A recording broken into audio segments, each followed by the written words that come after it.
This video covers how to buy shares of Gladstone Commercial Corp, a U.S. real estate investment trust that owns commercial properties. It trades on NASDAQ under the ticker GOOD. This content is for educational purposes only and is not financial advice. To trade, you need a brokerage account. I will use eToro as an example to demonstrate the steps.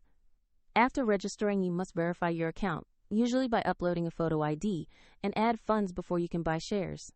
Use the platform search bar and type the ticker GOOD to find Gladstone Commercial Corp. Make sure you select the NASDAQ listing so you open the correct asset page.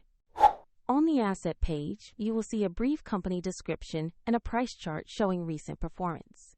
Confirm the listing is Gladstone Commercial Corp on NASDAQ with ticker GOOD before proceeding. To place an order, click Buy or Trade. Enter the amount you want to invest or the number of shares. Then review the order details and confirm.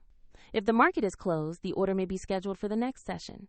And if you lack sufficient funds, the platform will ask you to add money before final confirmation. After the trade executes, the position will appear in your portfolio where you can monitor it. Check the description below for the eToro link to follow the step-by-step walkthrough.